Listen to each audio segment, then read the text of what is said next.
Adobe Photoshop CS6 এর আমাদের অন্য টুল যেগুলো রয়েছে, যেমন প্রথম আমাদের রয়েছে মুভ টুল। আমরা যে কোনো একটি পিকচারকে এখান থেকে ওপেন করি এবং মুভ টুল কিভাবে ব্যবহার করা যায় সেটা এবার দেখব। এখানে আমাদের মুভ টুলটি সিলেক্ট করার পর আমাদের এখানে দেখতে পাচ্ছি যে কিছু অপশন রয়েছে। এটা আমাদের অপশন বার বলতে পারি, বা আমরা যেটাকে টুল বার বলে থাকি। এখানে আমাদের অপশন বার হিসেবেই এখানে পরিচিত। যেমন আমাদের অ্যাডোব ফটোশপে সাধারণ কোনো সেভ অ্যাজ বা অন্যান্য অ্যাপ্লিকেশনের মতো এরকম টুল বার নেই। এটা আমাদের অপশন বারের মতো, যে একটি টুল সিলেক্ট করার পর সেটি আমাদের অপশনগুলো এখানে শো করবে এবং এটি আমাদের অপশন বার, এটি আমাদের টুলস। তো এটা আমাদের টুলস বার বা টুলস বলতে পারি। এক্ষেত্রে আমরা এখান থেকে মুভ টুল যখনই সিলেক্ট করব তখন মুভ টুলের অপশনগুলো আসবে। যদি আমরা এখান থেকে পেইন্ট টুল সিলেক্ট করি তাহলে পেইন্ট টুলের অপশনগুলো আসবে। তো আমরা মুভ টুল সম্পর্কে এবার জানি। আমরা এখানে দেখতে পাচ্ছি অটো সিলেক্ট কি, এবং এখানে রয়েছে গ্রুপ এবং লেয়ার।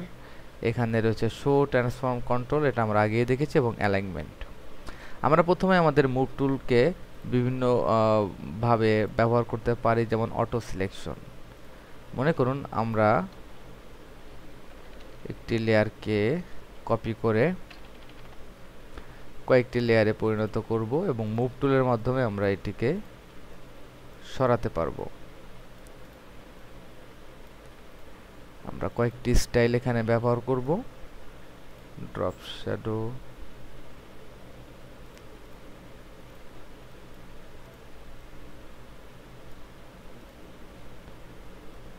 এবং আমরা স্টাইলটিকে রাইট বাটন ক্লিক করে কপি।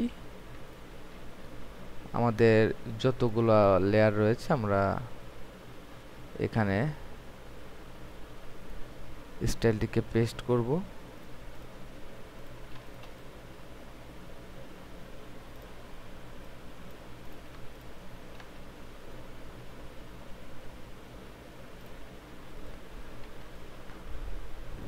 এবার আমরা দেখব যে এখানে অটো সিলেকশন। আমরা যদি এখানে ক্লিক করি তাহলে দেখতে পাচ্ছি অটো লেয়ার সিলেকশন হচ্ছে। আপনারা এদিকে খেয়াল করেন, আমরা অটোমেটিক সিলেকশন পাচ্ছি। আমরা যদি অটো সিলেকশন তুলে দিই তাহলে আমরা অটোমেটিক ক্লিক করলে এখানে সিলেকশন হচ্ছে না। আপনারা অবশ্যই অ্যাডোব ফটোশপে ঢুকে এটিকে চেক করে দেখতে পারেন যে আসলে অটো সিলেক্ট অপশনটি যখন দেওয়া থাকবে যে কোনো একটি লেয়ারের উপর ক্লিক করলে অটোমেটিকলি সিলেকশন হচ্ছে। অটো সিলেকশন সম্পর্কে বুঝলাম, এবং আমাদের এখানে গ্রুপ এবং লেয়ার। আমরা যদি অটো সিলেকশন গ্রুপ হবে নাকি লেয়ার হবে, যদি লেয়ার থাকে তাহলে অটো সিলেকশনটি লেয়ার হবে, আর যদি গ্রুপ থাকে কিভাবে গ্রুপ করা সম্ভব।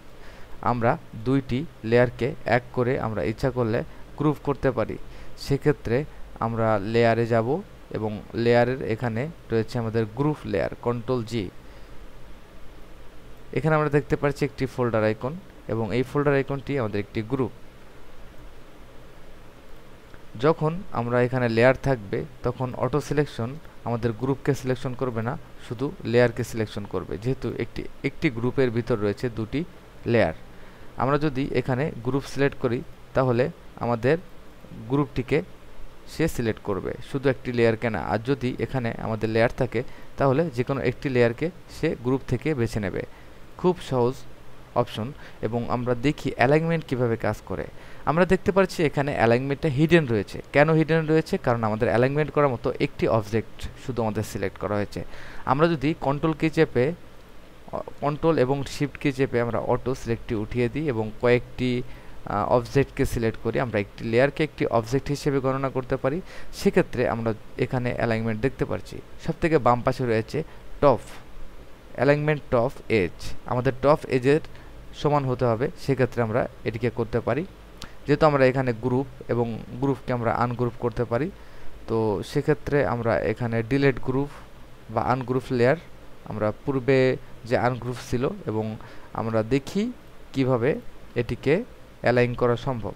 আমরা এলোমেলোভাবে এটিকে অ্যালাইন করে রাখি এবং দেখি কিভাবে এটিকে আমরা সুন্দরভাবে সাজাতে পারি।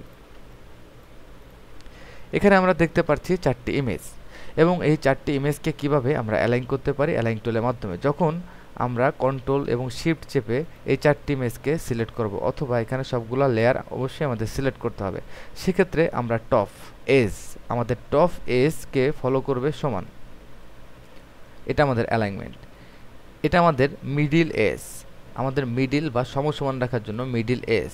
এটা আমাদের বটম এজ, মানে নিচের অংশটা সমান থাকবে। এটা আমাদের লেফট, বাম পাশের সব অবজেক্টগুলো অ্যালাইন করবে। এটা আমাদের রাইট, এবং এটা আমাদের হরিজোনালি সেন্টার। এবং এটা আমরা দেখতে পাচ্ছি যে এখানে একটু ব্যতিক্রম সেটিং। এই সেটিংটি আমরা এখন দেখব যে কি।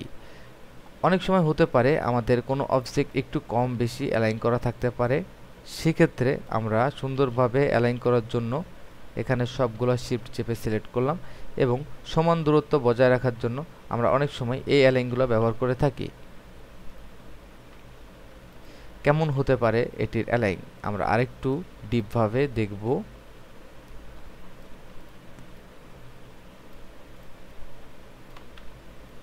আমরা হয়তো সবকটি লেয়ারকে অ্যাপ্রোপ্রিয়েটভাবে সমান জায়গায় দেখতে পারছি না।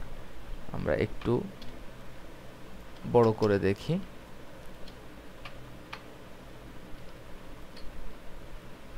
আমরা অনেক ছোটভাবে ভিডিও রিপ করছি বা ভিডিও ট্রেনিংটি করছি। এখন আমরা দেখতে পাচ্ছি এখানে কিছুটা বেশি জায়গা রয়েছে, এখানে কম। আমরা সবগুলোকে সিলেক্ট করে যদি এখান থেকে আমরা সিলেক্ট করি তাহলে দেখতে পাচ্ছি অটোমেটিকলি সেটা কারেকশন করে নিয়েছে। এবং আমরা এও দেখতে পাচ্ছি যে এখানে আমাদের ডান পাশের অ্যালাইনমেন্টটি সমস্যা রয়েছে, সেক্ষেত্রে আমরা এখানে রাইট এজকে অ্যালাইন করব সমান। আমরা আবারও ফিরে যাই। ঠিক এই অপশনগুলা এভাবে ব্যবহার করা সম্ভব। এটা আমাদের অ্যালাইন। সেক্ষেত্রে আমরা যখন মাল্টি লেয়ার সিলেকশন করব, একসাথে অনেকগুলো লেয়ার, তখন এই অপশনগুলো এনেবল হবে। আমরা সমানভাবে অ্যালাইনমেন্ট করার জন্য অ্যালাইন টুলটি ব্যবহার করব।